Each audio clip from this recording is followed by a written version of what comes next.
Բարև ձեզ հարգելի հետևորդներ, Փյունիկ զարգացման կենտրոնի ցուցասրահում հերթական ցուցահանդեսի շրջանակներում այսօր զրուցելու եմ նկարչուհի Մարիամ Գևորգյանի հետ։ Բարև ձեզ Մարիամ, ինչի մասին է ձեր արվեստը Մարիամ ջան։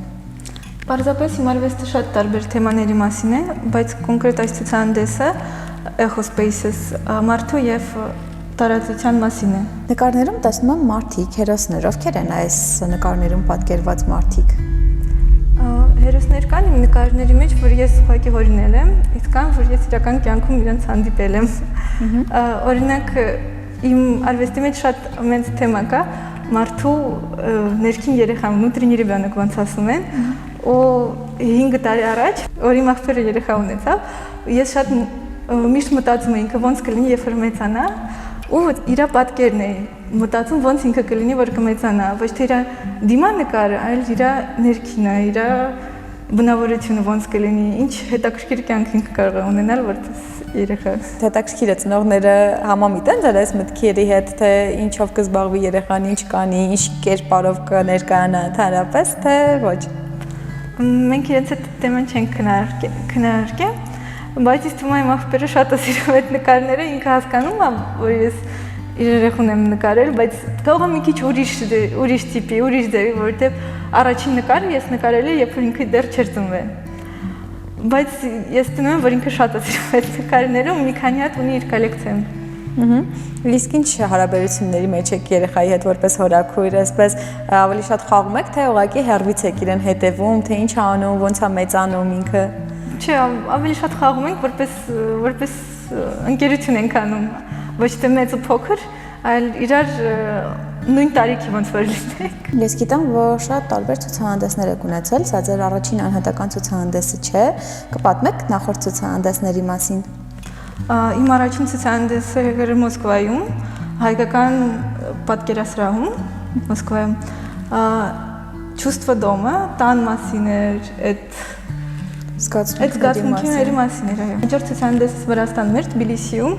կոչվում էր Inner Outer, այսինքն մարդու ներքին զգացմունքների մասին եւ ինչ որ ինքը արտահայտում է։ Իսկ ինչպես ստացվեց, որ ընտրեցիք նկարչի մասնագիտությունը, որովհետեւ մեր օրերում շատերն են նկարում, ինչ որ ժամանակ հոգնում են հետո նկարելուց կամ գուցե վերադառնում են այդ արվեստին, իսկ ձեզ մոտ ինչպես է ստացվել նկարչության ընտրությունը։ Ընտրություն չէր, ոնց որ միշտ կար ու ոնց որ ես ուրիշ տարբերակ չունեի, բայց առաջին անգամ ես ընդունվել էի ավելի շատ դիզայնի ու մի օր առաջին կուրսում գնացել էի ցուցահանդես Գելի Կորժովի ու շատ դուրս եկավ, շատ հավանեցի, շատ под впечатлением։ Մի քանի անգամ հետո գնացի ցուցահանդեսը ու վերջ եկա տուն, ասեցի всё, забираем документы ու գնում եմ Սուրկ ինստիտուտ, որ հենց կոնկրետ Գեղարվեստի ակադեմիա սովորեմ։ Ինձ հետաքրքիր գենետիկ է փոխանցվել նկարելու ձեր այս տաղանդը։ Ինձ թվում է ես շատ սովորելու բաներ ունեմ տեխնիկայի պահով, բայց ես երկու հատ քուր ունեմ նկարչուհի, հարազատ քուր չեմ, բայց իրենք շատ լավ, շատ ուժեղ նկարչուհի են։ Այսինքն գենետիկ կողմը կա միանշանակ։ Կա, երևի կա։ Նկարչության մեջ կարևոր է, որ գենետիկան լինի, ուսուցումը լինի, սովորելը լինի, թե ուղղակի կարող է մարդու մեջ այդ գենը լինել, նկարելու եւ ինքը դառնալ նկարիչ։ Ինձ թվում է, եթե մարդու մեջ կա, այդ արվեստը կա, ինքը ամեն տարբեր ձևերով պետք է փորձի, մինչև չստացվի, կարող է ինքը իր լեզուն չի գտել։ Կարող է ինքը ոչ գեղանկարիչ է, կարող է ավելի սիրուն իր մոտ դեկորատիվ ինչ-որ բաները կստացվի, ուղղակի ինքը չի փորձել, պետք է շատ փորձեն ու պայքարեն, եթե իրոք սրտանց ուզում են։ Ինչն է ձեզ ներշնչում նկարել, ինչից է կարող տպավորվել, որպեսզի ստեղծեք այսպիսի հետաքրքիր աշխատանքներ։ Ինձ կարող է ներշնչի ամեն ինչ, չգիտեմ, ինչ-որ քար, ինչ-որ պատ, ինչ-որ հին, չգիտեմ, լքած գործարան, դա կարող է ներշնչի։ Ես ուղղակի սիրում եմ տենց տարօրինակ բաների մեջ ինչ-որ գեղեցկություն գտնել։ Ես ամենաշատ սիրում եմ միայնակ նկարել, հատկապես որ սկսում եմ նոր նկարը կամ էսքիզներ եմ անում։ Ես տան ունեմ իմ փոքր արվեստանոցը ու դեղ նկարում եմ, բայց առաջին առաջին հերթին անպայման գնում եմ ինչ-որ բնության էտյուդներ եմ անում, որ հոգեշնչվեմ, ու գամ տանը էսքիզներ սարքեմ, որ հետո մեծ կտավ նկարեմ։ Հասկացա։ Իսկ առաջինը ում եք ցույց տալիս այդ աշխատանքները, հետաքրքիր են, ովքեր են այդ ձեր քննադատները, առաջինը ձեզ խորհուրդ տվողները հենց արվեստում, ով է նայում։ Հենց արվեստում։ Ես նկարչուհի ընկերուհիներ շատ ունեմ ու միշտ իրենց կարծիքը շատ գնահատում եմ, իրենց կարող կանչեմ, որ տեսնեն, նայեն, ասեն երևի տենց, ու եւ իմ մաման, ինքը շատ լավ ճաշակ ունի նկարչության մեջ, ինքը լավ ձեռք ուներ, սիրուն նկարում էր, բայց չստացվեց իր մոտ։ Այ ասում եք չստացվեց իր մոտ, ինչ է դա նշանակում։ Ինքը ուղղակի կողքից օգնող չկար, որովհետև ինքն ինձ օգնեց, ինքն ինձ տարավ դպրոց, պապան շատ ինձ օգնեց, ամեն քայլս միշտ օգնում էր, հա։ Իսկ իր մոտ չկար այդպես։ Իր պապան ավելի ուզում էր, որ ինքը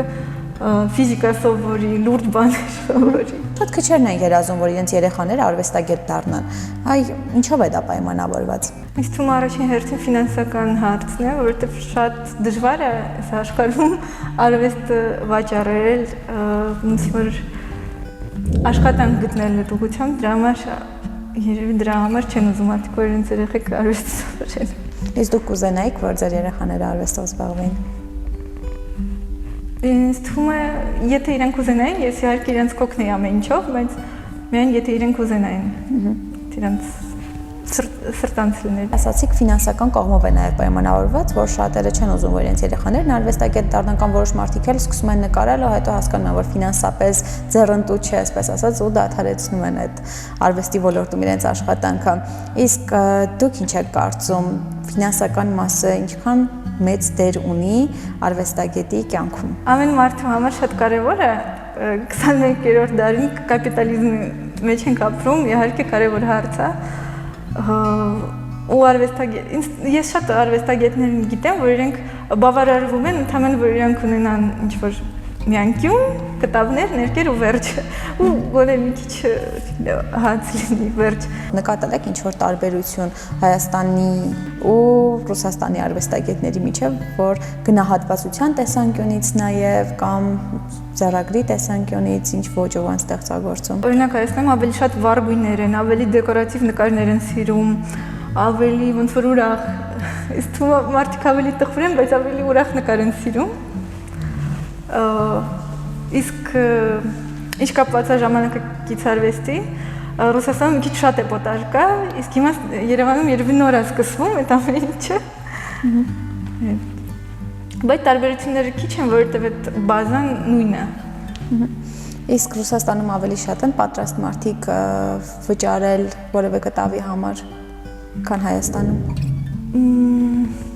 Իսկ թվում է Ռուսաստանում ուղղակի հարուստ մարդիկ ավելի շատ են, դրա համար շատ են, որ պատրաստ են ավելի բարձր գնով նկար առնել, ու ինձ թվում է Եվրոպայում էլ ավելի քիչ են առնում, ինչքան Ռուսաստանում։ Սա իմ առաջին ցուցահանդեսն է, որտեղ որ նկարները բոլոր ավելի պոզիտիվ են,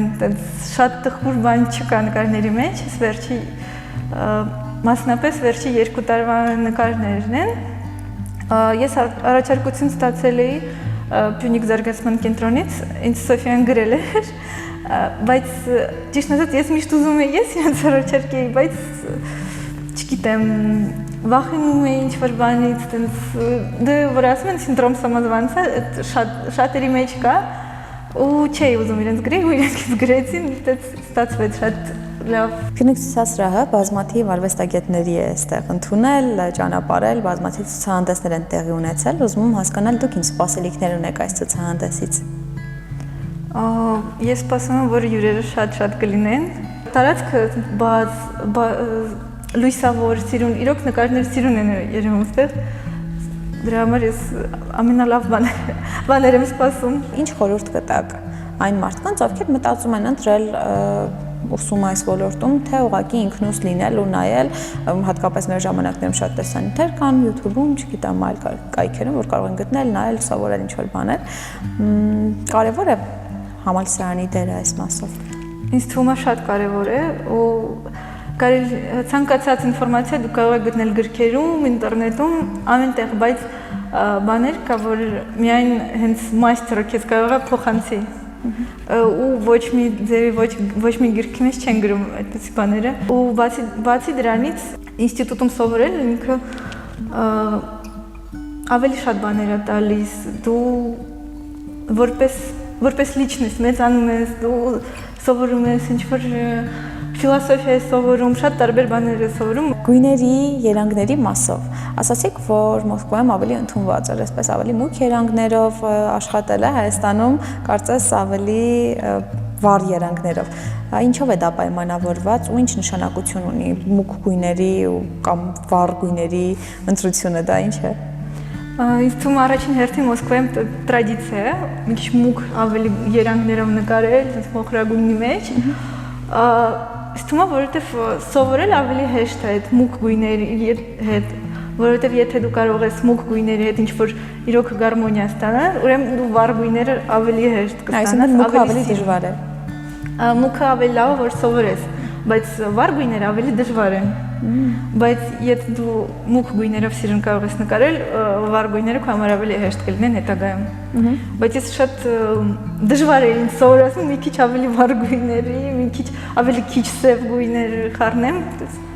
Բայց ինչով է դա պայմանավորված։ Օրինակ, եթե ասում եք նախկինում ավելի մուգ գույներով եք նկարել ու ձեզ համար դժվար է եղել վառ գույները, այս ցուցահանդեսի շրջանակներում տեսնում ենք պայծառ լուսավոր վառ գույներով աշխատանքներ։ Այ գուցե կյանքում է ինչ-որ բան փոխվում, որ մարդը սկսում է վառ գույներով նկարել, թե ուրիշ նշանակություն կա։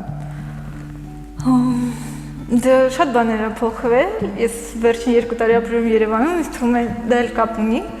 Դեռ սիրում են վառ գույներով նկարել, Սարյանի նման շարունակում են, իսկ Սարյանն էլ ասում էր, որ ինքը վառ գույներով է նկարում, որ աշխարհում վատ բաներ են կատարվում, շատ տխուր, ինքը սիրում է գոնե այդ գույներով, այդ իր սիրուն նկարներով ինչ-որ մարդկանց լավ էմոցիաներ տա, իսկ թվում է դա էլ կապ ունի։ Կարող ենք ասել, որ Հայաստանը ինչ-որ մասով ազդել է ձեր նկարչական ոճի վրա։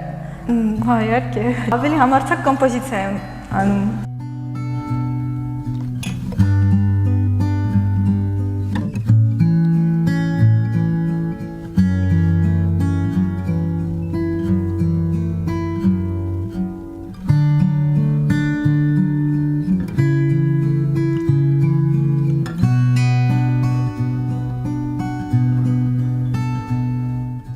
Շնորհակալ եմ հարցազրույցի համար, Մարիամ ջան,